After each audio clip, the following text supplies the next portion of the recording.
Nathan Pierce stood at the floor-to-ceiling window of his penthouse apartment, watching the city lights twinkle below like earthbound stars. 43 floors down, people rushed through the December cold to reach their families, arms full of wrapped gifts and grocery bags. Christmas Eve had transformed Manhattan into a glowing wonderland of hope and celebration. Up here, in his expensive prison, Nathan felt nothing but the familiar weight of solitude. His phone lay dark and silent on the marble counter. No calls. No messages. Just the generic holiday text from his phone company and his dentist's office. He'd spent 15 Christmas Eves exactly like this, alone with his thoughts and the ghosts of memories he tried not to summon. The whiskey in his glass had gone warm.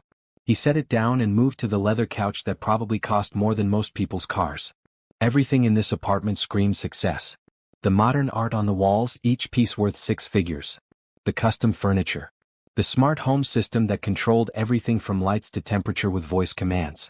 He'd built an empire from nothing, turned Pierce Technologies into a household name in software development. But tonight, staring at the empty spaces around him, Nathan wondered what any of it meant. His eyes drifted to the only personal item in the room, a framed photograph on the bookshelf. His parents, young and smiling, arms around a 20-year-old version of himself at his college graduation. They'd been so proud. 3 months later, a drunk driver had stolen them from him on a rainy Tuesday afternoon. That was when Nathan had made his choice. Work became his refuge. Ambition became his companion. He built walls so high that loneliness couldn't reach him, or so he told himself. Every holiday invitation from colleagues got the same polite refusal. Every attempt at friendship met the same professional distance. He convinced himself he preferred it this way. But lately the walls felt more like a cage. Nathan picked up his phone, scrolling through the single new message that had arrived an hour ago. His new executive assistant, Brielle Johnson, had sent it just before leaving the office. "Merry Christmas, Mr. Pierce. I know you probably have plans, but if you find yourself free tomorrow, my family always makes way too much food. You'd be welcome at our table. No pressure at all. Just thought I'd offer. My mom makes the best sweet potato pie in Queens. Dinner is at 4 p.m. if you're interested. 2847 Bedford Avenue. Either way, hope you have a peaceful evening." Nathan had read the message 17 times. He'd typed and deleted responses for the past hour. Every instinct told him to decline politely like he always did. Maintain boundaries. Keep his personal life separate. Stay safe behind his carefully constructed walls. But something about this particular invitation felt different. Brielle had been his assistant for 3 months. In that short time, she'd somehow managed to break through his gruff exterior in small ways. She remembered how he took his coffee. She noticed when he skipped lunch and quietly had food delivered. She made him laugh with her dry observations about office politics. She never pried into his personal life but always offered kindness without expectation of anything in return. Last week, when he'd snapped at her over a minor scheduling error, she'd simply looked at him with those warm brown eyes and said, "Bad day? I'll reschedule your afternoon so you have time to breathe." No defensiveness. No hurt feelings. Just grace. He didn't deserve her kindness. Nathan stood and walked back to the window. Below, a family crossed the street, the father carrying a small child on his shoulders while the mother held hands with an older kid. They were laughing about something. He could see their breath clouding in the cold air. They looked happy in a way he'd forgotten existed. What was he doing? He was 35 years old, financially successful beyond his wildest dreams, and completely, utterly alone. He'd spent 15 years telling himself it was better this way. Safer. Less complicated. But watching that family disappear around the corner, Nathan felt something crack inside his chest. Maybe it was the holiday. Maybe it was the whiskey. Maybe it was the sheer weight of another year passing with nothing to show for it except bigger profit margins and a longer string of empty nights. But for the first time in 15 years, Nathan Pierce made a different choice. He picked up his phone and typed quickly before he could change his mind. "Thank you for the invitation. I'd like to accept if the offer still stands. What can I bring?" He hit send before fear could stop him. 3 minutes later, his phone buzzed. "Really? That's wonderful. You don't need to bring anything. Just yourself. We'll see you at 4. The address is in my previous message. Looking forward to it." Nathan stared at the screen. What had he just done? Panic started to rise. He didn't know these people. He'd be intruding on their family celebration. He should cancel. Send an apology. Claim a work emergency. Another message arrived. "Hey, I know this might feel weird, but I promise my family is very chill. My mom feeds everyone who walks through the door. My dad tells terrible jokes. My little nephew will probably talk your ear off about dinosaurs. It's not fancy, but it's warm. You won't be alone tomorrow. That matters. Nathan read the words 3 times. You won't be alone tomorrow. When was the last time anyone had cared about whether he was alone? When had he let anyone care? He typed back, "Thank you. I'll be there." This time he didn't delete it. He didn't second guess. He just sent it and sat down on the couch, heart pounding like he'd just signed the biggest business deal of his career. Through the window, snowflakes began to fall, drifting past the glass in lazy spirals. The city below continued its holiday celebration, unaware that something had shifted in the penthouse on the 43rd floor. Nathan Pierce, the man who had spent 15 years saying no to every human connection, had finally said yes. He didn't sleep much that night. Questions circled his mind. What did people wear to a family Christmas dinner? What did they talk about? Would he seem strange, this awkward CEO who'd forgotten how to be human outside a boardroom? Would they regret inviting him? But beneath the anxiety, something else flickered. Something he'd buried so deep he almost didn't recognize it anymore. Hope. Are you tired of spending holidays feeling disconnected and alone, wondering if success is worth the isolation? Subscribe to hear how one simple invitation transformed everything and brought light back into the darkness. Comment below, what's the kindest invitation you've ever received? Nathan checked his reflection in the rearview mirror for the 3rd time, adjusting his collar. He'd changed clothes 4 times that morning, finally settling on dark jeans and a maroon sweater. Casual but not too casual. He hoped. The gift bag on the passenger seat held an expensive bottle of wine and a box of fancy chocolates. Brielle had said not to bring anything, but showing up empty-handed felt wrong. The brownstone at 2847 Bedford Avenue looked warm and inviting, strings of colorful lights wrapped around the porch railing. Through the front window he could see people moving around inside. Laughter drifted out when someone opened the door to shake out a doormat. Nathan sat in his car, engine off, suddenly frozen with doubt. This was a mistake. He should leave. Send apologies later. These people didn't really want him here. They were just being polite. Before he could restart the car, the front door opened and Brielle appeared, wearing a beautiful red dress that made her glow against the winter afternoon. She spotted his car immediately and waved, a genuine smile spreading across her face. Too late to run now. Nathan grabbed the gift bag and stepped out into the cold. Brielle met him halfway up the walk. You made it, she said, and the relief in her voice told him she'd wondered if he'd actually show up. I'm really glad you came. Thank you for inviting me, Nathan managed, holding out the bag. I know you said not to bring anything, but you didn't have to do that. Brielle peeked inside and laughed. Though my mom will love this wine. She's been talking about trying something fancy. Come on, let's get you inside before you freeze. She linked her arm through his naturally, like they were old friends, and led him up the steps. The moment Nathan crossed the threshold, warmth enveloped him. Not just heat, though the house was wonderfully cozy, but something deeper. The air smelled like cinnamon and roasted turkey and fresh bread. Music played softly from somewhere. Children's laughter echoed from another room. Everyone, Brielle called out, this is my boss, Nathan Pierce. Nathan, welcome to organized chaos. A woman who had to be Brielle's mother emerged from the kitchen, wiping her hands on an apron. She had the same warm brown eyes as her daughter, the same bright smile. She wore a deep blue dress and holiday earrings that sparkled. Mr. Pierce, we're so happy you could join us, Gloria Johnson said, pulling him into a hug before he could even offer a handshake. Brielle talks about you all the time. Any friend of my daughter's is family here. And please call me Gloria. Nathan, he said automatically. Thank you so much for having me. Oh honey, we always have room for one more. The more the merrier, that's what I say. Gloria took the gift bag from his hands and peeked inside. Now this is fancy. Raymond, come look at this wine Nathan brought. A tall man with salt and pepper hair and kind eyes appeared from the living room. Raymond Johnson had the solid, dependable look of someone who worked with his hands. He shook Nathan's hand firmly.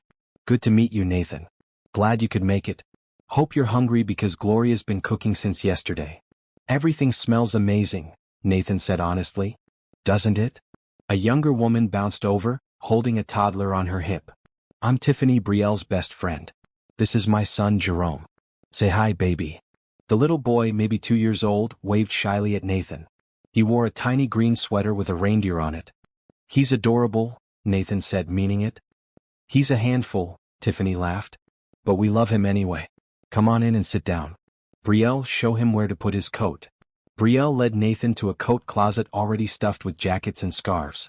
As she hung up his wool coat, she leaned in and whispered, "You okay? I know this is a lot of people." "I'm okay," Nathan said, surprised to find it was mostly true. Yes, his heart was racing. Yes, he felt completely out of his element. But something about the warmth and acceptance already melted the edges of his anxiety. The living room was decorated with obvious care.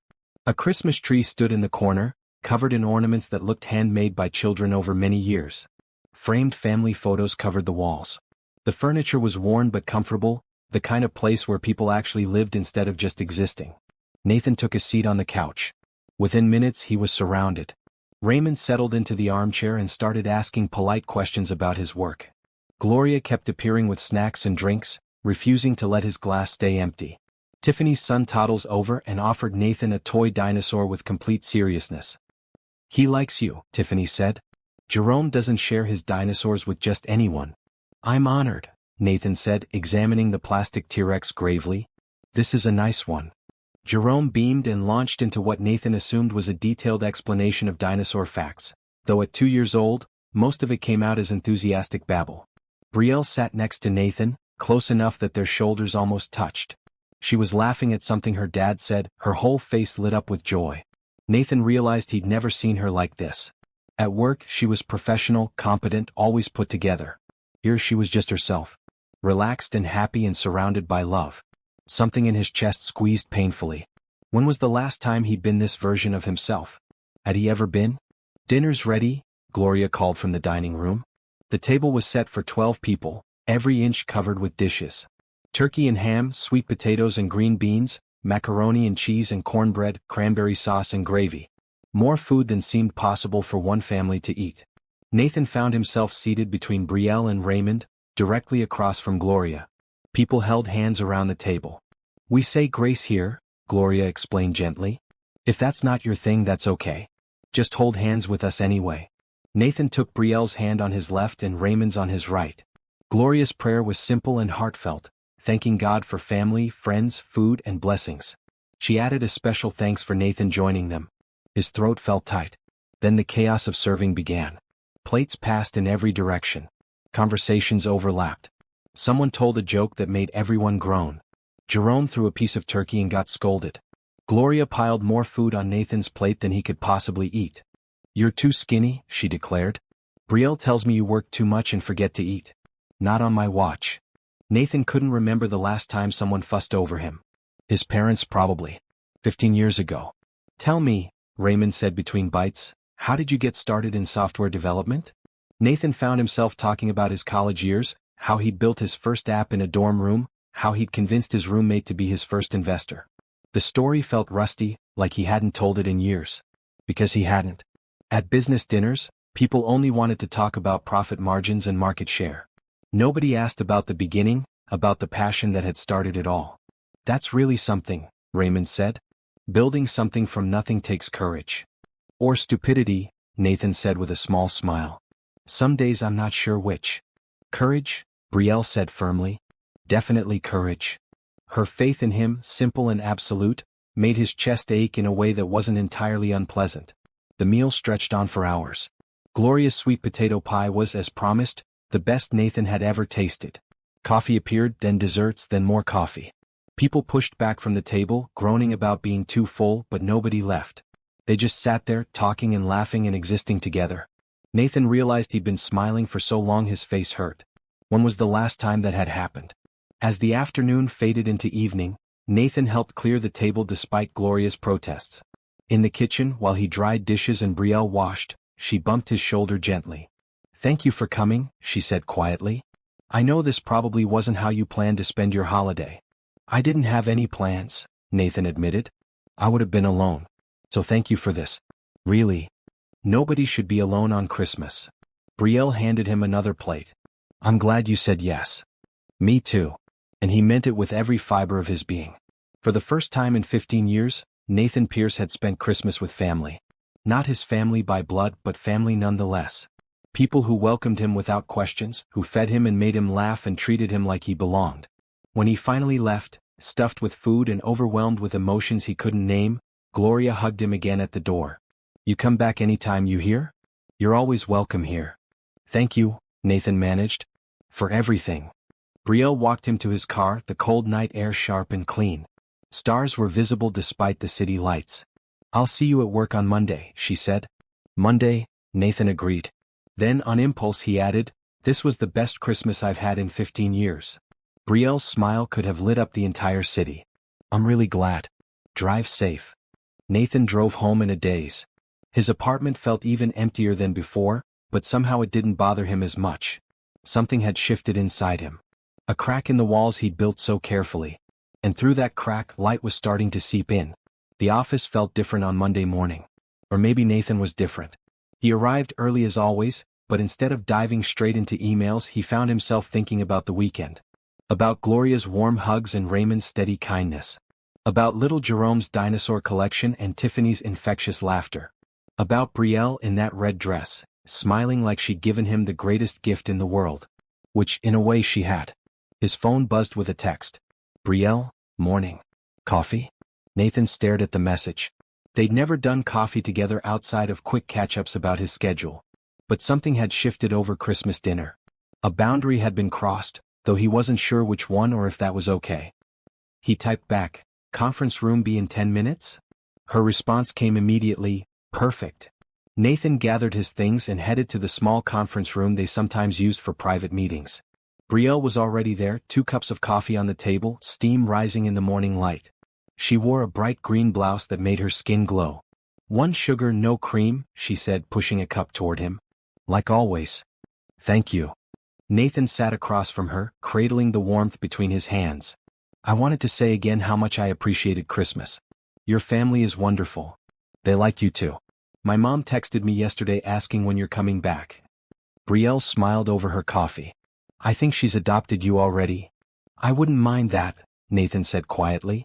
The admission felt vulnerable, like showing a wound. Brielle's expression softened. Can I ask you something personal? You can totally say no if it's too much. Nathan nodded slowly. You mentioned at dinner that you lost your parents 15 years ago. Is that why you spend holidays alone? Nathan's first instinct was to deflect, change the subject, rebuild the walls. But something in Brielle's gentle gaze made him want to be honest. They died in a car accident, he said. Right before Christmas, actually. A drunk driver ran a red light. My mom died instantly. My dad held on for 3 days but never woke up. Oh, Nathan. Brielle's eyes filled with compassion, not pity. That mattered somehow. I'm so sorry. I was 20. Just graduated college, ready to start my career. Instead, I had to plan 2 funerals and settle their estate. Nathan stared into his coffee. They were everything to me. My dad taught me about computers.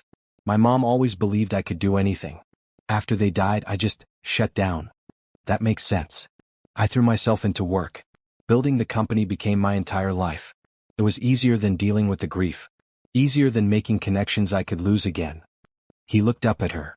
For 15 years I've kept everyone at a distance. I told myself it was better that way. But, Brielle prompted gently. But Saturday, sitting at your family's table, I realized what I've been missing. What I've been running from. Nathan's voice cracked slightly. I'm tired of being alone, Brielle. I'm tired of spending every holiday in an empty apartment. I'm tired of having no one who actually knows me. Brielle reached across the table and took his hand. The gesture was simple, friendly, but it anchored him. You don't have to be alone anymore, she said. If you don't want to be. They sat like that for a long moment, hands clasped, morning light filtering through the windows. Nathan felt something loosening in his chest, some knot he'd been carrying for 15 years finally starting to unravel. Tell me about you, he said finally. I've talked your ear off. What's your story? Brielle laughed and pulled her hand back, wrapping it around her coffee cup. My story is a lot less dramatic. Small-town girl from a working-class family, determined to make something of herself. Tell me anyway. So she did. She told him about growing up in Queens, the youngest of 3 kids. About her father working construction and her mother cleaning houses to make ends meet. About dreaming of college but knowing her family couldn't afford it. I worked 3 jobs to get through, Brielle said. Waitressing during the day, cleaning offices at night, tutoring on weekends. It took me 6 years to finish a 4-year degree. But I did it. That's impressive. It was exhausting, Brielle corrected with a smile. But it taught me that hard work pays off.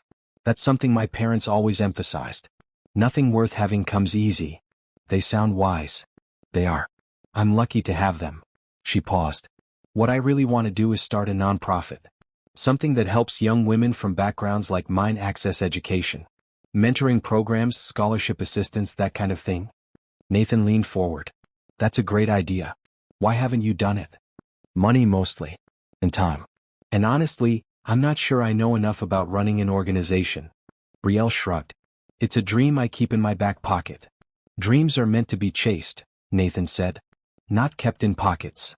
Says the man who built an empire. Says the man who buried his dreams and work for 15 years and is just now realizing what he missed. Nathan met her eyes. Don't make my mistakes, Brielle. If you have a passion, pursue it. They talked until their coffee grew cold.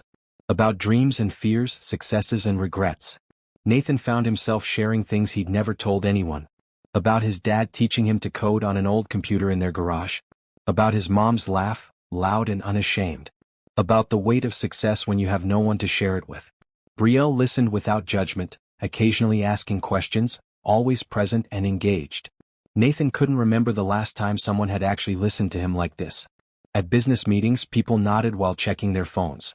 At networking events, everyone was too busy waiting for their turn to talk.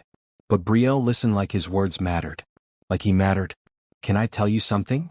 Brielle said after a while. When I first started working for you, I thought you were this cold, distant person. All business, no heart. But over the past few months, I've seen glimpses of someone different. Someone kind and thoughtful who just forgot how to let people in. That's pretty accurate, Nathan admitted.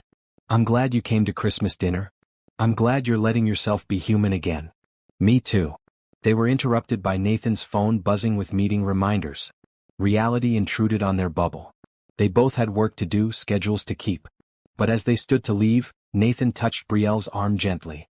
Thank you, he said. For everything. For the invitation. For this conversation. For caring when you didn't have to. Of course I care, Brielle said simply. That's what friends do. Friends. The word felt foreign and wonderful at the same time. That week, Nathan found himself looking forward to mornings in a way he never had before. He started arriving earlier, knowing Brielle would be there by 7. They fell into a routine of coffee before the workday chaos began. Sometimes they talked about serious things. Sometimes they just laughed about office gossip or shared funny stories. Nathan felt himself changing. The walls he'd maintained for 15 years were crumbling, one conversation at a time. He started accepting lunch invitations from colleagues instead of eating alone at his desk. He made small talk with the security guard in the lobby. He even laughed at his CFO's terrible jokes during a board meeting. Gerald Thompson, his business partner and the company's COO, pulled him aside on Friday afternoon. What's going on with you? Gerald asked, but he was smiling. What do you mean? You've been different this week. Happier. More engaged. I haven't seen you like this in years. Gerald crossed his arms. Did something happen? Nathan hesitated, then decided to be honest. I spent Christmas with Brielle's family. It made me realize how isolated I've been. Brielle Johnson? Your assistant? Gerald's eyebrows shot up. That's unexpected. She invited me. I said yes. It was the best decision I've made in 15 years. Gerald studied him for a long moment. You're falling for her, aren't you? What? No. We're just... Nathan stopped. Was he? The thought sent panic and excitement through him in equal measure. It's not like that. If you say so. Gerald clapped him on the shoulder. But for what it's worth, whatever's making you happy, keep doing it. This version of Nathan is a lot better than the one who worked himself to death and pushed everyone away. That night, lying in his apartment that didn't feel quite so empty anymore, Nathan thought about Gerald's words. Was he falling for Brielle? She was beautiful, yes. Smart and capable and kind. But more than that, she made him feel seen. She'd looked past his walls and found the person he'd buried underneath. Could friendship turn into something more? Should it? Nathan didn't have answers. But for the first time in 15 years he was willing to ask the questions. And that felt like progress. January brought cold mornings and new routines. Nathan found himself waking up earlier than necessary, rushing through his morning workout just to get to the office before the sun rose. The real reason wasn't buried reports or urgent emails. It was the standing coffee appointment he now had with Brielle. Conference Room B became their sanctuary, a quiet space before the office filled with noise and demands. Sometimes they talked about work. More often they didn't. Tell me something nobody knows about you, Brielle said one Monday morning, curled into her chair with her hands wrapped around a steaming mug. She wore a blue sweater that brought out the warmth in her eyes. Nathan had started noticing things like that. The way she tucked her hair behind her ear when she was thinking. How her smile started in her eyes before reaching her mouth. The sound of her laugh, bright and genuine. Nobody knows? Nathan considered. I wanted to be an architect. Before I got into software, I dreamed of designing buildings. Really? Why didn't you? Life happened. My parents died right when I was supposed to start graduate school in architecture. I had bills to pay, a funeral to cover.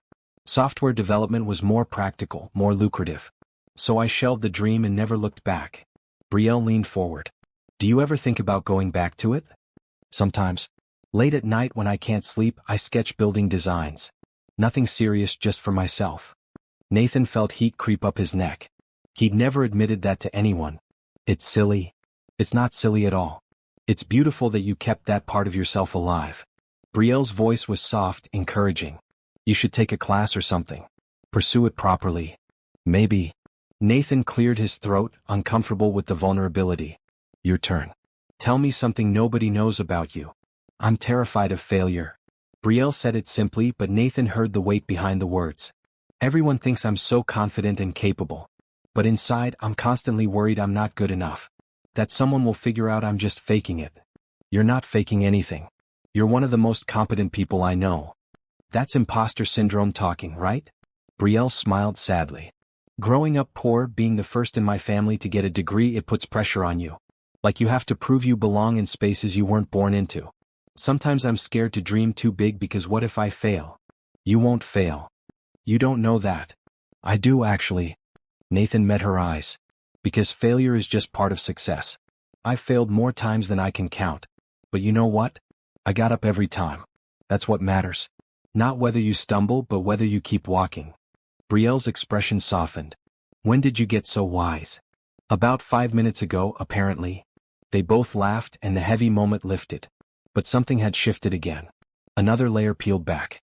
Another truth shared. These morning conversations became the anchor of Nathan's week. On Tuesday they talked about their favorite books.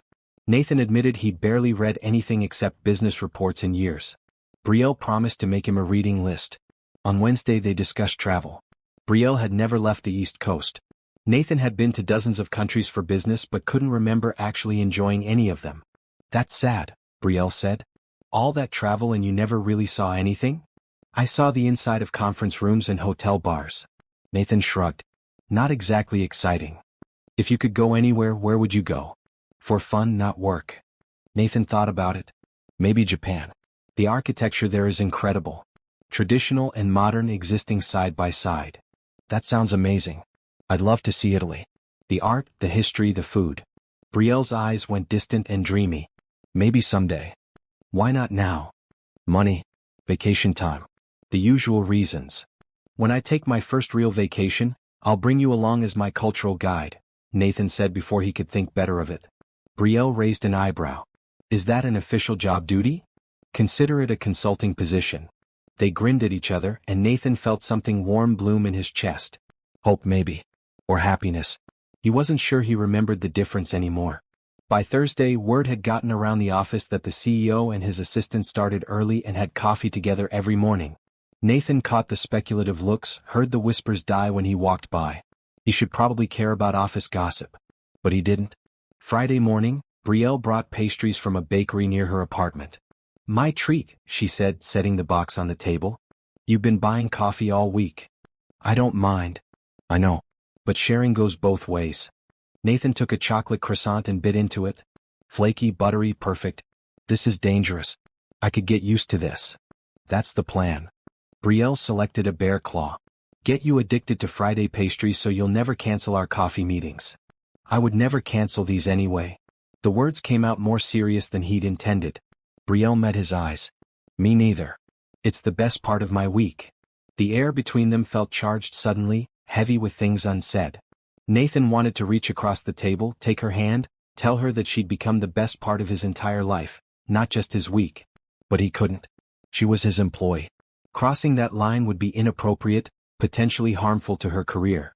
So he just smiled and said, "Mine too." The moment passed, but its residue lingered. That afternoon, Gerald cornered Nathan in his office. "We need to talk," Gerald said, closing the door. About? About the fact that you're in love with your assistant and everyone in the building knows it except maybe her. Nathan's heart stopped. "I'm not." "Don't?" Gerald held up a hand. "I've known you for 10 years. I've never seen you look at anyone the way you look at her. And before you panic, I'm not here to lecture you. I'm here as your friend." Nathan sank into his chair. "It's complicated. It always is." Gerald sat across from him. "Look, I get it. She works for you. There's a power dynamic. But Nathan, you're also a grown man who's been alone for 15 years. If you've found someone who makes you happy, don't let fear stop you. What if I ruin things? What if it affects her career? Then handle it properly. Promote someone else to be your assistant. Move her to a different department. There are ways to navigate this that don't put her in a difficult position." Gerald leaned forward. "But you can't keep dancing around it forever.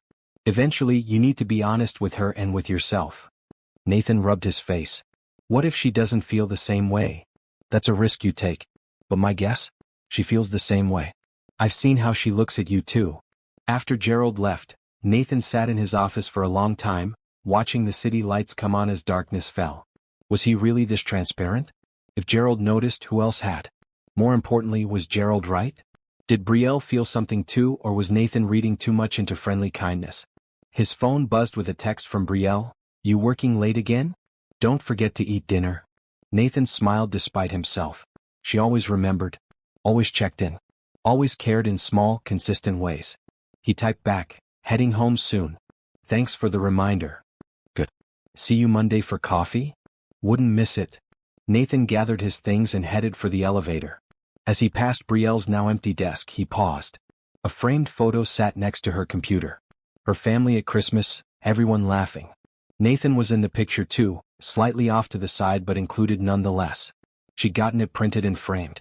He'd been included in someone's family portrait. After 15 years of isolation, that simple gesture felt monumental. Monday couldn't come fast enough. February arrived with bitter cold and a shift in the air. Not just weather, something deeper. Nathan felt it every time he was near Brielle. The space between them had grown charged like static electricity waiting to spark. "Art gallery this weekend?" Brielle suggested over Friday coffee.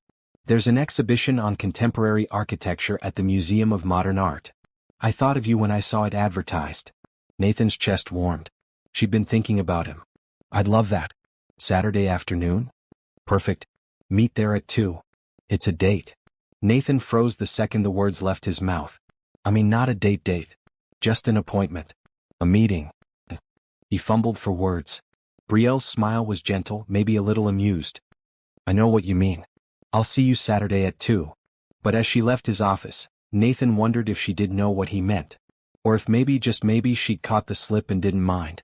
Saturday was unseasonably warm for February, the kind of false spring that made people walk slower and smile at strangers. Nathan arrived at the museum 10 minutes early, nervous in a way he hadn't been since his first business pitch decades ago. Brielle showed up right on time, wrapped in a bright blue coat that made her stand out in the crowd.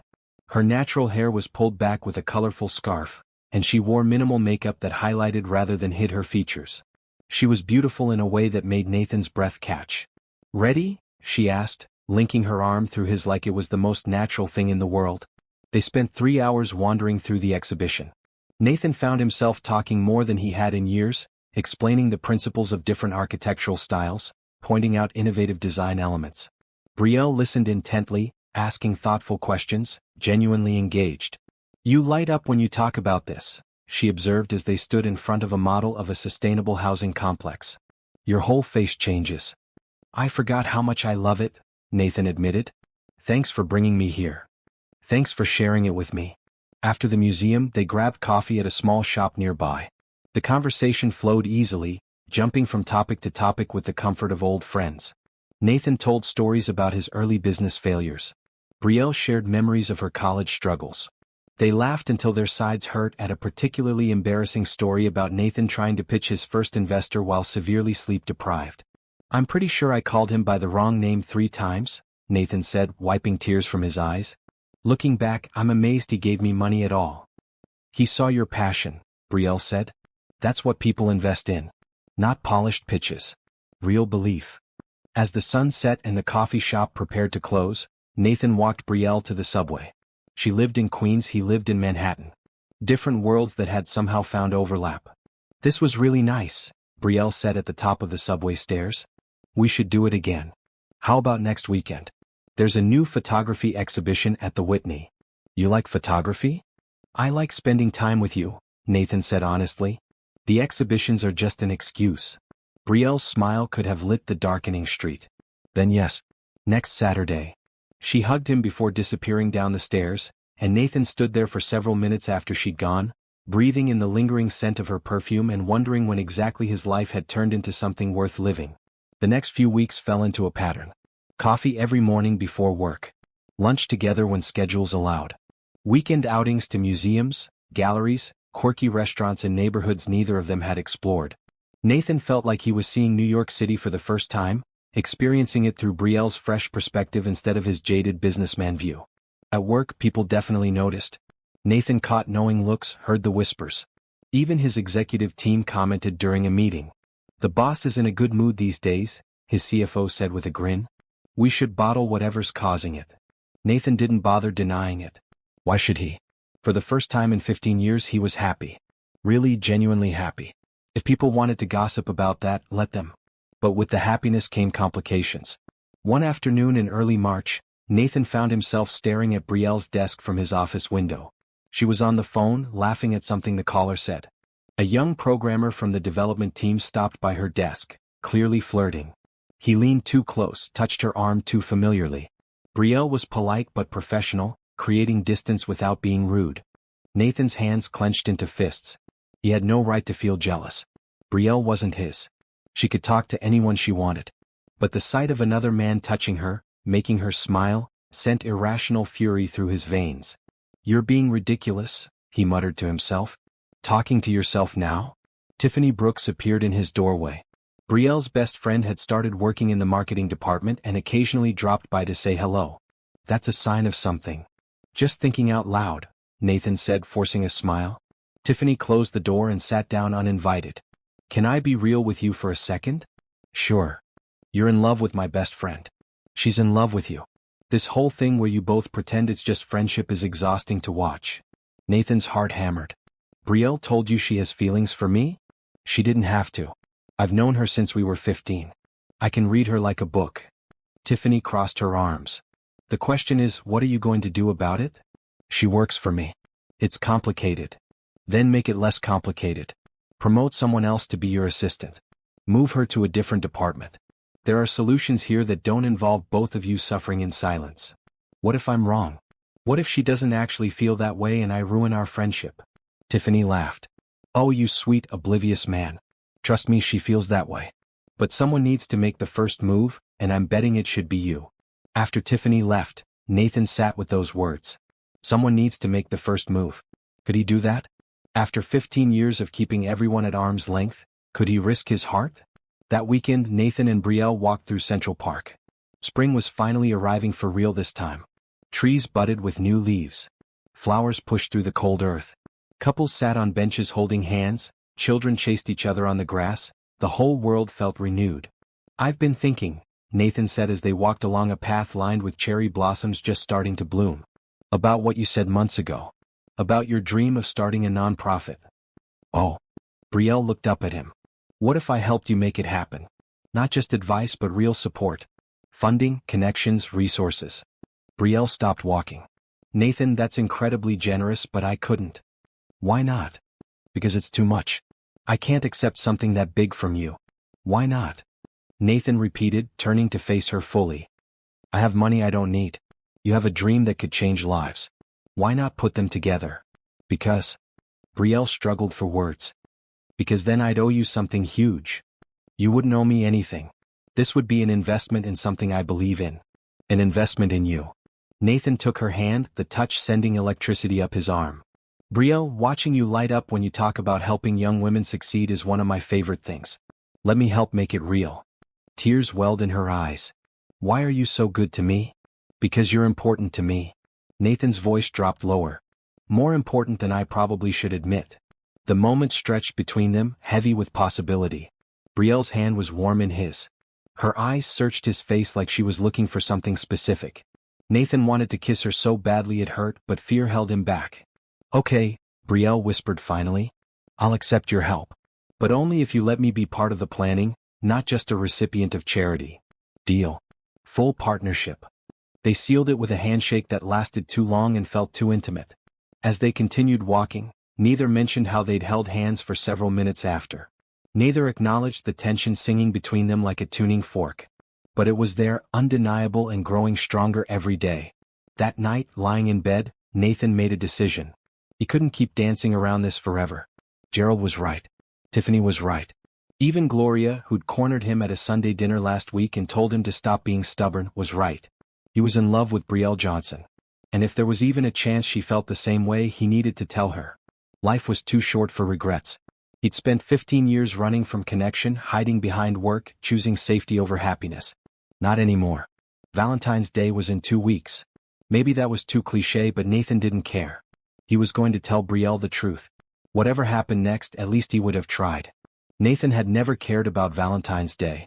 For 15 years, it had been just another Thursday, another Friday, another day. The office would fill with flower deliveries and chocolate boxes. His female employees would gossip about their dates, and Nathan would work through it all without a second thought. This year was different. This year, Valentine's Day felt monumentally important. And absolutely terrifying. He had a plan. Sort of. Take Brielle to dinner, somewhere nice but not so fancy it felt like too much pressure. Tell her how he felt. Hope she felt the same way. Simple, right? Except nothing about this felt simple. "You're overthinking it," Gerald said, perched on Nathan's desk the Monday before Valentine's. "Just ask her to dinner. What if she says no?" "She won't say no. But if she does, you'll survive. You've survived worse." Nathan wasn't sure about that. Rejection from Brielle felt like it might actually kill him. Tuesday morning's coffee meeting was awkward. Nathan couldn't meet Brielle's eyes properly. He kept starting sentences and losing track halfway through. She noticed. "Are you okay?" Brielle asked, concern coloring her voice. "Fine. Just tired." "You sure? You seem off." "I'm sure." But he wasn't sure at all. Doubt gnawed at him. What if Tiffany was wrong? What if Brielle just saw him as a friend, a mentor, nothing more? What if telling her ruined the best friendship he'd had in years? Wednesday, Nathan almost canceled the whole plan. He started typing a text to say never mind, let's just keep things as they are. But he couldn't send it. Thursday morning, Valentine's Day arrived with all its commercial excess. The office was chaos. Flowers everywhere, balloons, gift baskets. Nathan had banned all Valentine's deliveries to his office years ago, but that didn't stop people from bringing them. At 10 in the morning, a massive bouquet of red roses arrived at Brielle's desk. Nathan watched from his office as she read the card, smiled politely and set them aside. His jaw clenched. Who sent her flowers? The young programmer from a few weeks ago appeared at her desk, grinning hopefully. "Did you get them?" "I wasn't sure what kind of flowers you liked, so I went with classic roses." "They're lovely, thank you," Brielle said. "But Trevor, I appreciate the gesture, I really do, but I can't accept these." "Why not?" "I thought maybe we could grab dinner tonight. There's this new Italian place." "I'm sorry, but I'm not interested in dating anyone from work. Company policy and all."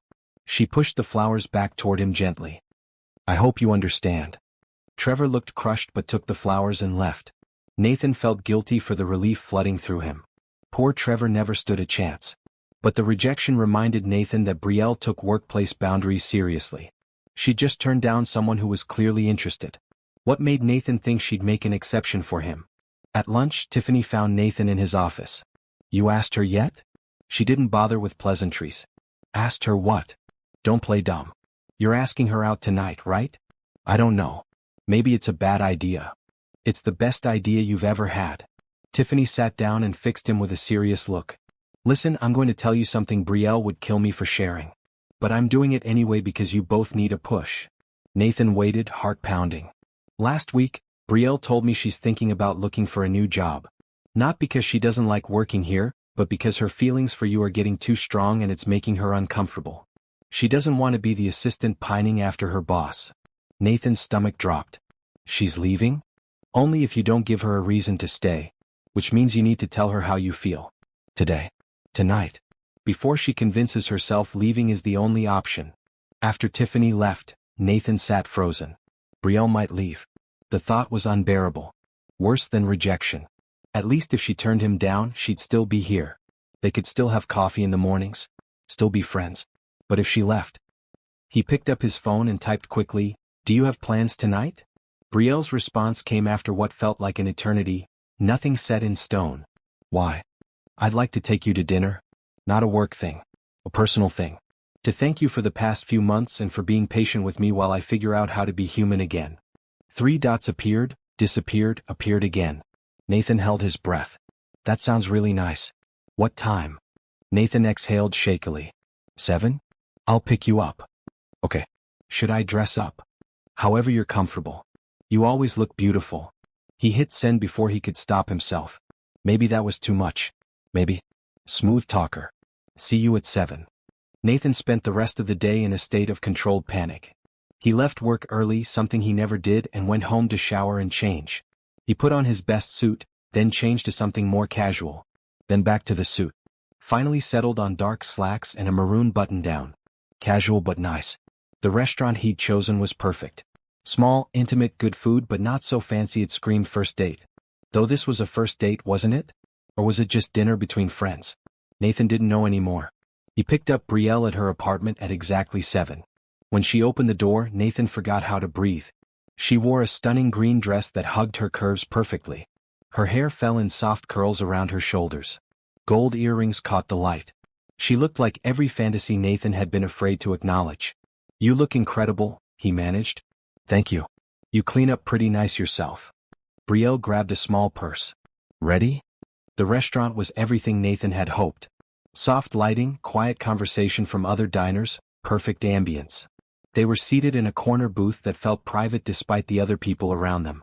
"This is lovely," Brielle said, looking around. "I've heard about this place but never had an excuse to come. I'm glad I could give you one." They ordered wine then dinner. The conversation flowed easily at first, falling into their comfortable patterns. But underneath, tension hummed. They both knew this was different. This wasn't coffee before work or a casual weekend outing. This was something else. "Can I ask you something?" Brielle said after the waiter delivered their entrees. "Anything. What changed for you? Between Christmas and now, something shifted. You're different. Not just with me but with everyone." Nathan set down his fork. This was it. The opening he'd been waiting for. "You changed me," he said simply. That invitation to Christmas dinner, accepting it was the first real choice I'd made in 15 years. Everything before that was just running. From grief, from loneliness, from connection. But you made me want to stop running. Brielle's eyes were wide, listening intently. "I've spent the past few months rediscovering who I am outside of work. What I care about. What makes me happy." Nathan reached across the table, covering her hand with his. "And Brielle, what makes me happy is you. Your kindness, your laughter, your perspective on the world. The way you see good in people. The way you saw good in me when I'd forgotten it existed." "Nathan." Her voice was barely a whisper. "I know this is complicated. I know I'm your boss. I know there are 1,000 reasons why this could be a bad idea. But I had to tell you the truth. You've become the most important person in my life. And if there's any chance you feel even a fraction of what I feel." "I do." Brielle interrupted, tears welling in her eyes. "I feel the same way. I've been trying so hard to ignore it, to keep things professional. But Nathan, spending time with you has become my favorite thing. Coffee every morning, museums on weekends, just existing in the same space.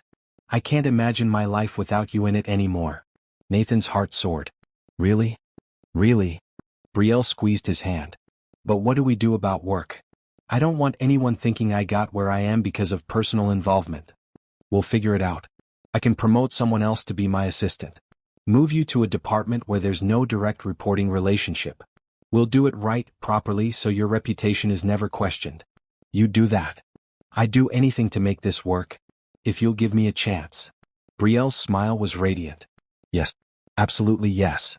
They sat there grinning at each other like fools while their food grew cold. Nathan felt lighter than he had in years. She felt the same way. After months of dancing around it, wondering and worrying, she actually felt the same way. "So," Brielle said eventually, "are we dating now? Is that what this is?" "I hope so. If you'll have me." "I definitely will." They finished dinner in a happy haze, talking about everything and nothing. When Nathan walked Brielle to her door later that night, he hesitated. "Can I kiss you?" he asked, suddenly nervous again. "I thought you'd never ask." The kiss was soft, tentative, perfect. Nathan cupped Brielle's face gently, memorizing the moment. When they pulled apart, both were smiling. "Happy Valentine's Day," Brielle whispered. "The happiest I've ever had." Nathan drove home with a permanent grin on his face. Everything had changed in one evening. He had a girlfriend. An actual relationship. After 15 years of being alone, he'd let someone in. And she wanted to be there. The world looked different suddenly. Brighter. Full of possibility. For the first time in 15 years, Nathan Pierce wasn't just surviving. He was living. The week after Valentine's Day felt surreal. Nathan kept expecting to wake up and find it had all been a dream. But every morning, his phone would buzz with a good morning text from Brielle. Every night, they'd talk on the phone until late, neither wanting to hang up. They were careful at work. No public displays of affection, no obvious changes in behavior. But Nathan caught himself smiling at random moments, unable to contain the happiness bubbling inside him. "You're doing it again," Gerald said, poking his head into Nathan's office on Wednesday. "Doing what?" "Smiling at your computer screen. It's weird and wonderful at the same time." Gerald sat down. "So, Valentine's went well?" "Better than well. We're together. Officially. I'm happy for you, man. Really. You deserve this." "Thanks. Now I just need to figure out the work situation." Nathan leaned back in his chair. "I'm thinking of promoting Jessica from accounting to be my new assistant. She's been asking about opportunities for advancement." "Good choice. And Brielle?" "I want to move her to marketing if she's interested. It's always been her strong suit anyway. No reporting relationship to me, completely separate chain of command." "Smart. When are you doing this?" "End of the month. Gives me time to make sure everything's set up properly." "And have you told the rest of the executive team?" Nathan hesitated. "Not yet. You should. Before rumors start flying. Own it openly so no one can question the integrity of the decision." Gerald was right. Nathan called a meeting of his senior leadership for Friday afternoon. The entire executive team filed into the conference room, curious about the sudden gathering. "Thank you all for coming," Nathan began once everyone was settled. "I wanted to share something with you before it becomes office gossip. Brielle Johnson and I have started dating." Silence.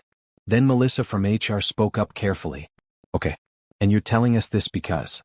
"Because I want to handle it properly. I'm moving Brielle to the marketing department at the end of the month. Jessica Chin will become my new executive assistant. I want there to be no confusion about why this is happening or any suggestion of impropriety." "That's very professional," Melissa said. "Honestly, I appreciate the transparency. Are you both comfortable with this arrangement?" "We discussed it at length. It's what we both want." "Then I see no issue. As long as there's no direct reporting relationship and Brielle's move isn't seen as favoritism, you should be fine." The other executives nodded agreement. A few offered congratulations. Nathan felt a weight lift from his shoulders. Doing things the right way mattered, especially when Brielle's reputation was at stake. That night, he took Brielle to her family's house for a Sunday dinner that had been rescheduled to Friday. Gloria opened the door with a squeal. "Oh, I knew it. I told Raymond, didn't I tell you?" She pulled them both into hugs. "My baby girl and her man. Come in, come in." Raymond shook Nathan's hand warmly. "Good to see you again, son. This time as more than a lonely guest." "This time as family?" Nathan asked hopefully. "Always were family to us. But yes, now it's official." Dinner was chaotic and wonderful. Tiffany was there with Jerome, who immediately demanded Nathan play dinosaurs with him. Gloria kept piling food on Nathan's plate, declaring he still looked too skinny. Raymond pulled him aside after dessert for a serious talk. "I want to tell you something," Raymond said, leading Nathan to the back porch despite the February cold. "My daughter is the most important thing in my world. Her happiness matters more to me than anything." "I understand, sir. I don't think you do yet. Let me be clear." Raymond's voice was kind but firm. "Brielle has worked harder than anyone I know to build her life. She's overcome obstacles you can't imagine. If you're with her, you need to be with her completely. No half measures. No using her to fix your loneliness and then leaving when you get bored." "I would never." Nathan started. "I know you wouldn't mean to. But intentions aren't enough. I need to know you're serious about my daughter. That this isn't just fun for you." Nathan met Raymond's eyes directly. Mr. Johnson, I spent 15 years convinced I didn't deserve connection or love.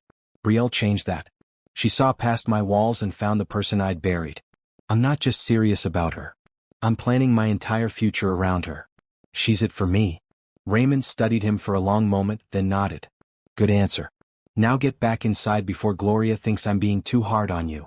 They went back in to find Brielle laughing with Tiffany while Gloria washed dishes.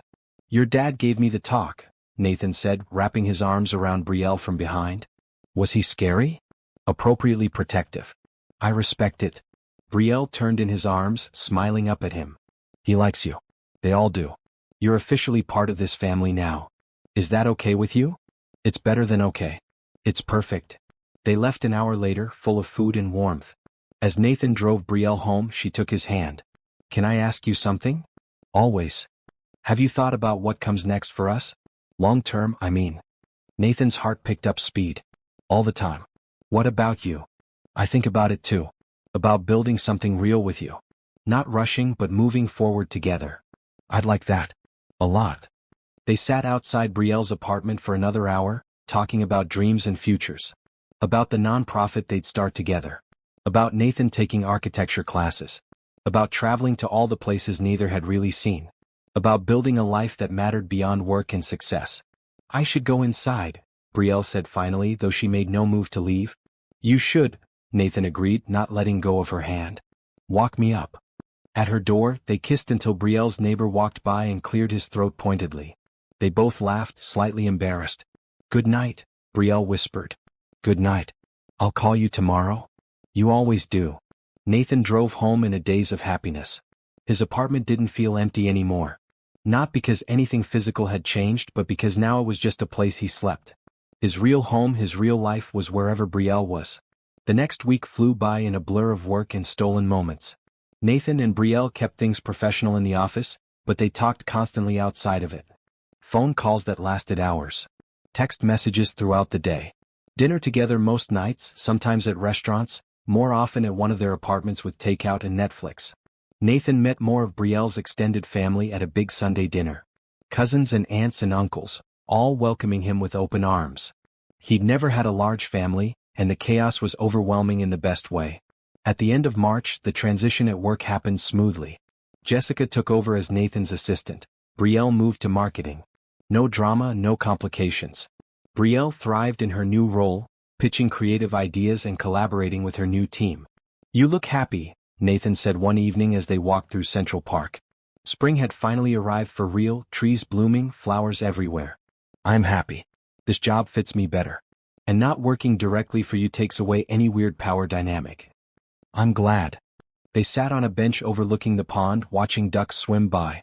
The sun was setting, painting the sky in shades of pink and orange. Nathan put his arm around Brielle, pulling her close. I want to tell you something, he said. Okay. I love you. Brielle's breath caught. She turned to look at him, eyes shining. You do. I do. I'm completely in love with you. Have been for a while, probably. But I wanted to be sure before I said it. And I'm sure. I love you too, Brielle said, tears streaming down her cheeks. So much. I didn't want to say it first in case it scared you away. Nothing could scare me away. Not anymore. You're stuck with me. They kissed as the sun set and the city lights began to twinkle on around them. Nathan felt complete in a way he never had before. This was what life was supposed to feel like. Connected, purposeful, full of love. Over the next few months, their relationship deepened. Nathan started therapy properly, working through his grief and the 15 years of isolation he'd imposed on himself. Brielle was patient and supportive, giving him space when he needed it but always being there when he didn't. Together, they laid the groundwork for her nonprofit. Nathan provided seed funding and business expertise, but Brielle led every decision. They found office space, hired a small staff, developed programs. The organization, called Elevate Her, launched in early summer with a mission to help young women from low-income backgrounds access higher education. Nathan also enrolled in architecture classes at a local college, something he'd dreamed of for years but never pursued. Brielle made him promise to show her every sketch, every design. They traveled together too. A long weekend in Boston. A week in California. Nothing extravagant, but it was theirs. They explored new places and made new memories, slowly replacing Nathan's years of loneliness with a lifetime of joy. By August, Nathan realized he couldn't imagine his life without Brielle in it. Not just for a few more months or years. Forever. He started looking at rings. September brought cooler air and new possibilities. Elevate Her officially opened its doors, welcoming its first class of ments. 20 young women from across New York, all hungry for opportunities and support. Brielle practically glowed with pride at the opening ceremony. Nathan stood at the back of the room, watching her give a speech about second chances and believing in yourself. She wore a bright red blazer, commanding the room with natural confidence. This was her dream realized, and he'd been lucky enough to help. She's something special, a voice said beside him. An older woman with gray hair and intelligent eyes stood there, also watching Brielle. She is, Nathan agreed. Are you the boyfriend? The woman held out her hand. I'm Dr. Patricia Wells. I'm on the advisory board. Brielle talks about you constantly. Nathan Pierce. Good things, I hope. Very good things. She credits you with making this possible. She's giving me too much credit. This is all her vision and hard work. Dr. Wells smiled knowingly. That's what she says about you. You make quite a pair. After the ceremony, Nathan took Brielle to dinner to celebrate. She couldn't stop talking about the girls they'd enrolled, their stories, their potential. Did you hear Kiana's goals? She wants to be a civil engineer. And Imani, she's interested in medicine. Nathan, we're changing lives. You're changing lives. I'm just helping fund it. Don't diminish your role. I couldn't have done this without your support, both financial and emotional. Brielle reached across the table to take his hand. Thank you. For believing in me. For pushing me to pursue this dream. Thank you for letting me be part of it. That night, as Nathan lay in bed, he thought about the ring he'd picked up from the jeweler earlier that week. A simple diamond, elegant but not ostentatious. He'd had it resized to fit Brielle perfectly, having sneaked one of her rings to the jeweler weeks ago. The question now was when to propose. How to propose. Where? He wanted it to be perfect. Meaningful. Something that captured everything they meant to each other. The answer came to him suddenly. Christmas. 1 year after that first invitation that had changed everything. It would be perfect. Which meant he had 3 months to plan. In October, Nathan's architecture instructor invited students to submit designs for a community center competition. Nathan hesitated, unsure if he was ready to put his work out there. But Brielle encouraged him. You've been working so hard. Your designs are beautiful. Enter the competition. What if I don't win? Then you don't win. But at least you tried. That's what matters. Nathan submitted his design, a sustainable community center with lots of natural light and flexible spaces. 2 weeks later he got the call. He'd won second place. Second place. Brielle shrieked when he told her, jumping into his arms. That's amazing. I'm so proud of you. It's just second place. It's validation that your talent is real. That pursuing this dream was the right choice. She kissed him hard. We're celebrating. Right now. Let's go somewhere special. They ended up at the same restaurant from their first date, sitting in the same corner booth. Everything had changed since that nervous Valentine's dinner. They were comfortable now, secure in their relationship. But the magic hadn't faded. If anything, it had grown stronger. I've been thinking, Brielle said over dessert. About us. About the future. She looked nervous suddenly. I know we haven't been together that long. Just 8 months. But Nathan, I can't imagine my life without you now. And I was wondering if you'd ever thought about moving in together. Nathan's heart swelled. I think about it all the time. Really? Really? I was actually planning to bring it up myself. My place or yours? They spent the next hour debating the logistics. Nathan's penthouse was bigger and nicer, but Brielle loved her neighborhood in Queens. Eventually they decided to look for something new together. A place that was theirs, not his or hers, but theirs. By November they'd found a perfect apartment in Brooklyn. Spacious enough for both of them, with a home office for Brielle's nonprofit work and a room Nathan could convert to a design studio. They signed the lease and spent weekends moving boxes and arguing playfully about furniture placement. The couch goes against that wall, Brielle insisted. But the light is better by the window. It's my couch. I get to decide. Fine. But I'm picking where the TV goes. They christened every room, laughing and kissing and building a home together. Nathan had never felt so content. This was what he'd been missing for 15 years. Not just a relationship but a partnership. Someone to build a life with. Tiffany came over to help with the final touches, bringing Jerome and an armload of housewarming gifts. Look at you two, she said, watching Nathan and Brielle work together to hang curtains. Completely in sync. It's disgusting how cute you are. You love it, Brielle shot back. I do. Honestly, I've never seen you this happy. That night, after everyone left, Nathan and Brielle collapsed onto their new couch, exhausted and content. We did it, Brielle said, cuddling into his side. We have a home. We do. Nathan kissed the top of her head. The ring box felt heavy in his pocket. He'd been carrying it around for weeks, waiting for the right moment. But not yet. Christmas was coming. Just a few more weeks. What are you thinking about? Brielle asked, looking up at him. How much I love you. How lucky I am. I'm the lucky one. No, I'm pretty sure it's me. They spent Thanksgiving with Brielle's family, the apartment packed with relatives and noise and laughter. Gloria made enough food to feed a small army. Raymond gave a toast about gratitude and family that made half the room cry. I'm thankful for all of you, he said, raising his glass. Old family and new family. He looked directly at Nathan. You're one of us now, son. No going back. I wouldn't want to go back, Nathan said, meaning every word. After dinner, Gloria pulled Nathan aside in the kitchen. I need to tell you something, she said, her voice serious. Nathan's stomach dropped. Okay. I've known my daughter her whole life. I've seen her date boys who didn't deserve her, watched her put others' needs before her own, worried about her finding real happiness. Gloria took both his hands. But watching her with you these past months, I've stopped worrying. You're good for each other. You balance each other. And I can see in your eyes how much you love her. I do love her. More than anything. I know. Which is why I'm giving you this. Gloria pressed something into his hand. A small velvet pouch. This was my mother's ring. She gave it to me when I married Raymond. I've been saving it for Brielle. Nathan opened the pouch. Inside was a delicate gold band with a small but beautiful diamond. Simple, elegant, timeless. I can't accept this, he said, trying to give it back. Yes, you can. You will. Gloria closed his fingers around the pouch. I know you probably have your own ring picked out. That's fine, use that one for the engagement.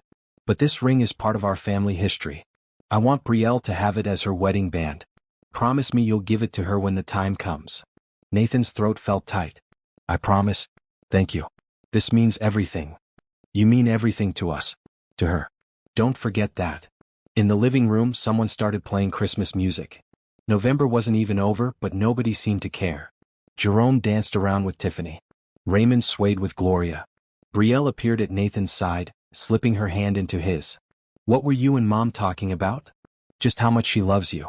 How grateful she is that you're happy. I'm happy. Happier than I ever thought possible. Brielle leaned her head against his shoulder. Thank you for giving me this life. Thank you for inviting me into yours. As Nathan held Brielle close, the ring boxes burning in his pocket, he counted down the days until Christmas. Just a few more weeks. Then he could ask her to be his wife. Then their future could officially begin. Everything was falling into place perfectly.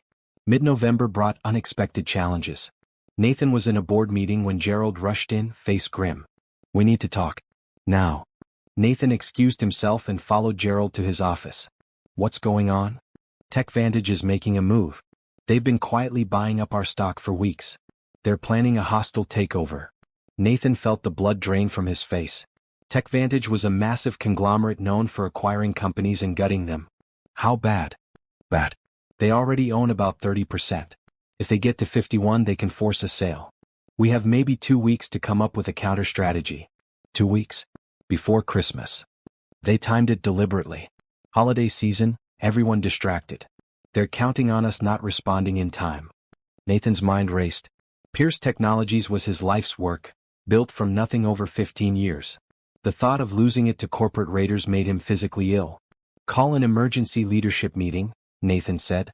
Everyone in the conference room in 30 minutes. We need to develop a plan. The next 2 weeks were brutal. Nathan worked around the clock, barely sleeping, analyzing financial data and legal options. He met with lawyers, investment bankers, board members.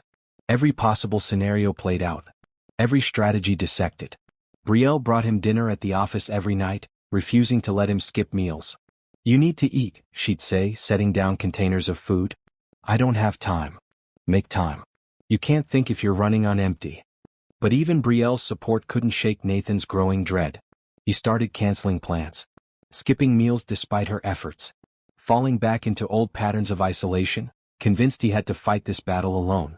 "You're shutting me out," Brielle said one night, finding him still at his desk at midnight. "I'm not. I'm just busy." "No, you're reverting. Back to the person you were before Christmas. The one who thought he had to do everything alone." "Brielle, I don't have time for this conversation right now." "Then when? When you've worked yourself into exhaustion.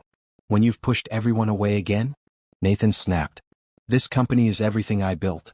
If I lose it, I lose 15 years of work. My parents' legacy. Everything that matters. What about me? Do I matter?" The question hung in the air like smoke. Nathan looked up at Brielle, really looked at her for the first time in days.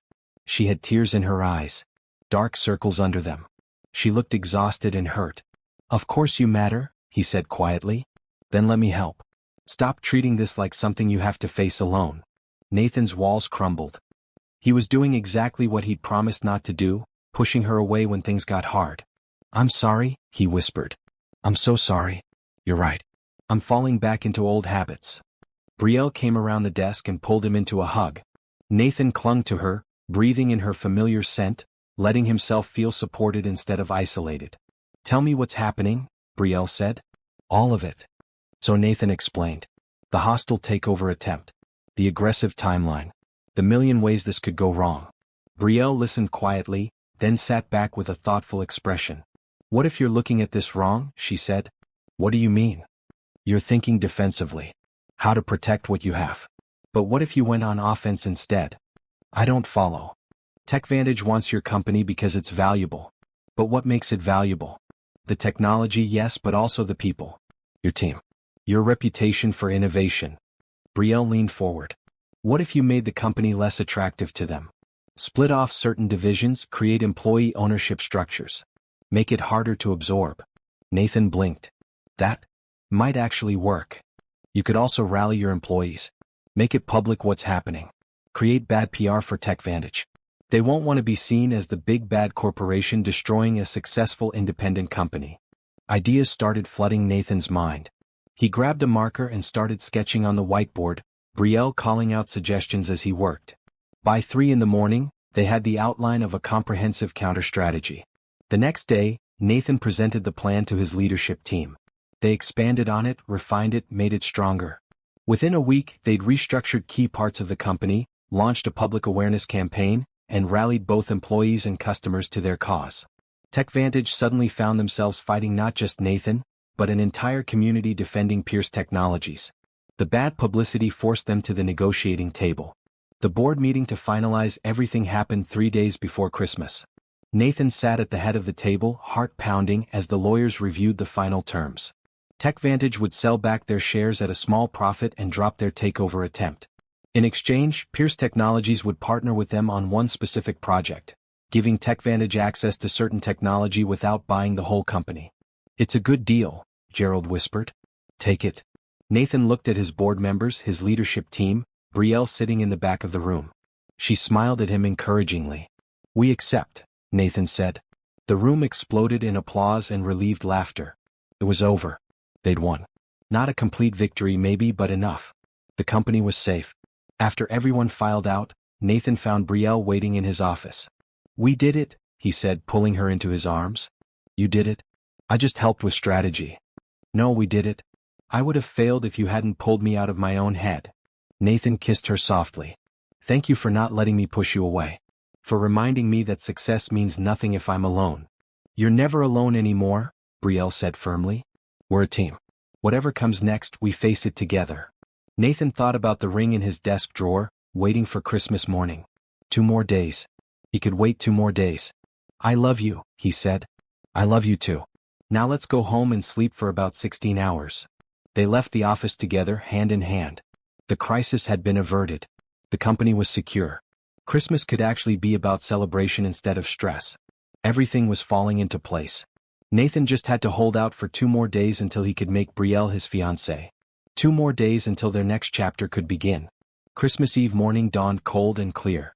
Nathan woke in their Brooklyn apartment to find Brielle already up, humming in the kitchen. The smell of coffee and cinnamon filled the air. "Morning," he said, wrapping his arms around her from behind. "What are you making?" "French toast. It's a Christmas Eve tradition in my family. Brielle turned in his arms to kiss him. Did you sleep okay? Better than I have in weeks. The relief of resolving the takeover crisis had finally let Nathan relax. What time do we need to be at your parents' house? Not until 4. We have the whole day to ourselves first. They spent the morning exchanging small gifts and watching old Christmas movies. Nathan gave Brielle a leather journal for planning the nonprofit's expansion. She gave him a set of professional drafting tools for his architecture work. These are perfect, Nathan said, running his fingers over the precise instruments. How did you know? I pay attention. Brielle smiled. Plus, your instructor mentioned you'd been borrowing the school's tools. Now you have your own. At 2 in the afternoon they bundled up and headed to Queens. The same brownstone from a year ago, still wrapped in colorful lights. But this time Nathan wasn't nervous. This time he was family. Gloria answered the door with her usual enthusiastic hug. My babies are here. Come in, come in. Brielle, I need help with the mac and cheese. Nathan, Raymond wants you in the living room. They split up, Brielle heading to the kitchen while Nathan found Raymond watching football with a few uncles and cousins. Nathan. Raymond waved him over. Glad you're here. We're getting destroyed by the Cowboys. Nathan settled onto the couch, accepting a beer from Brielle's Uncle James. The conversation flowed easily. Sports, work, family gossip. Nathan felt completely comfortable, like he'd always been part of this group. Around the house, everyone was in bright spirits. Tiffany arrived with Jerome, who'd grown even more talkative and insistent that Nathan play with him immediately. Cousins and aunts and uncles streamed in, each bringing more food and laughter. At 4, Gloria called everyone to dinner. The table was even more crowded than last year, extra chairs squeezed in wherever they'd fit. Nathan found himself between Brielle and her cousin Maria, directly across from Gloria and Raymond. Before we eat, Gloria said, standing with her hands raised for quiet, I want to say something. This year has been special for our family. We've added new members, celebrated big achievements, supported each other through challenges. I'm grateful for every person at this table. Hear, hear, several people echoed. Gloria continued, her eyes finding Nathan and Brielle. Some additions to our family have been particularly wonderful.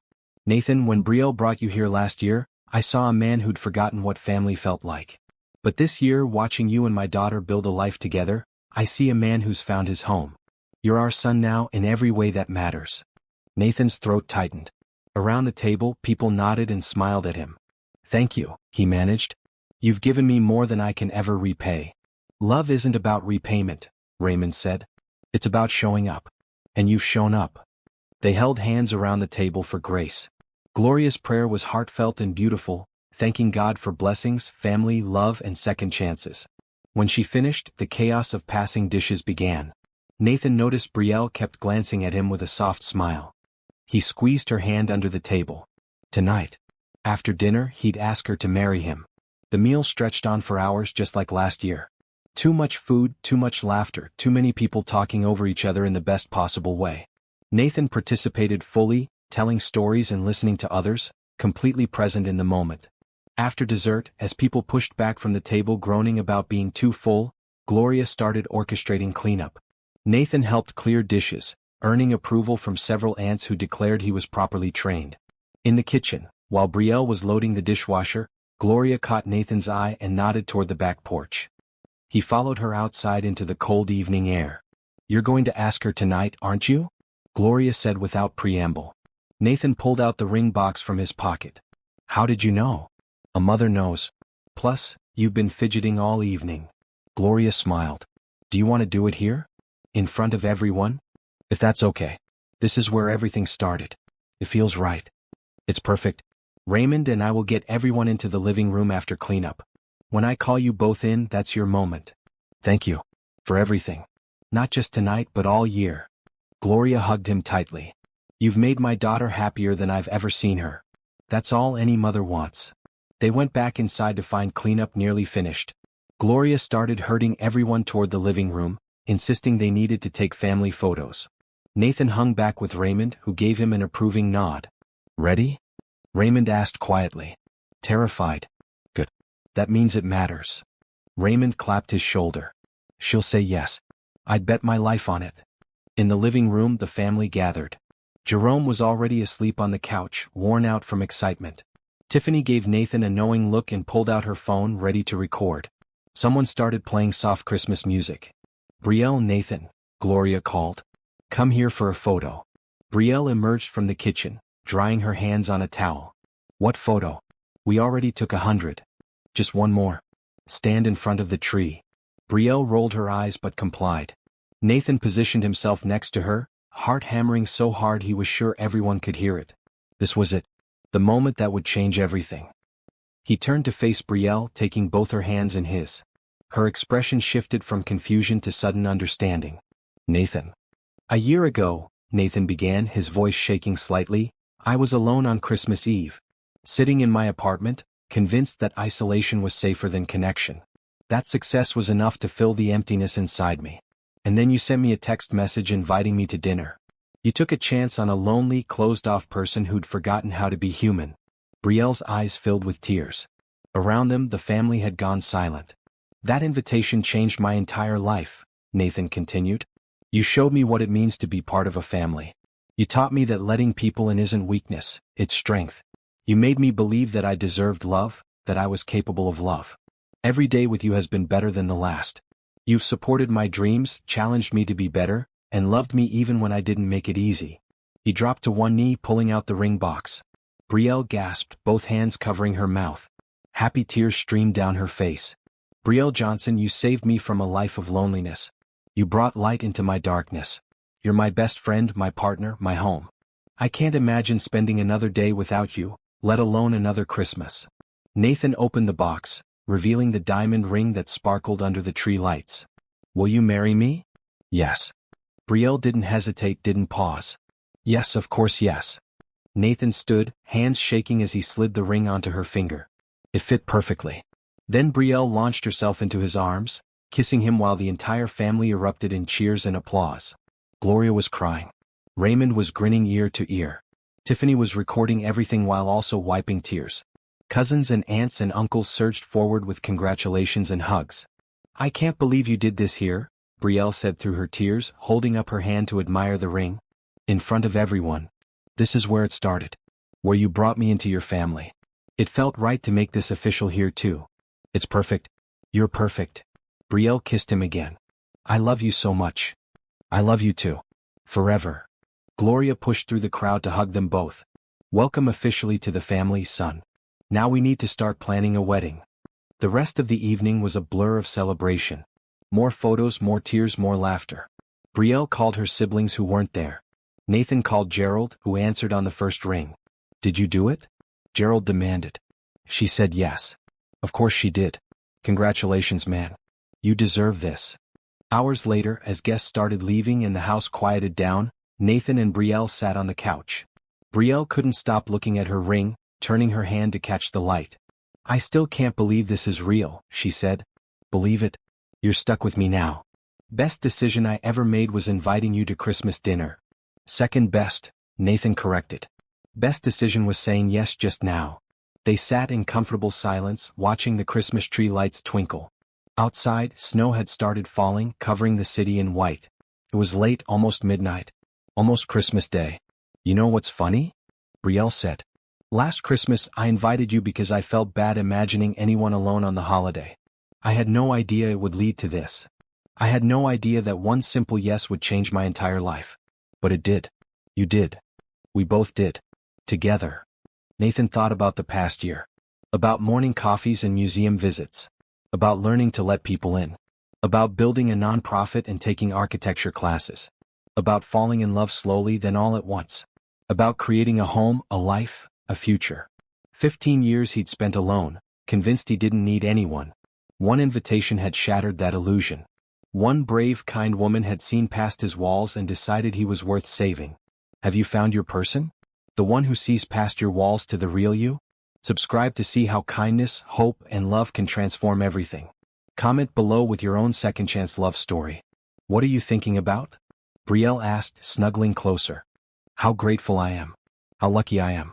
How I'm never spending another Christmas alone. You won't. I promise. From now on, every Christmas is ours. Every Christmas, every birthday, every random Tuesday, Nathan agreed.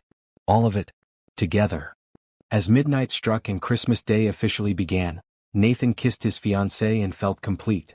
The lonely CEO who'd pushed everyone away was gone. In his place was a man who'd learned that success means nothing without people to share it with. That love is worth the risk. That sometimes accepting one simple invitation can change everything. Outside, the snow continued to fall. Inside, surrounded by the warmth of family and the promise of forever, Nathan Pierce celebrated his second Christmas that mattered. The first had opened the door. This one sealed his future.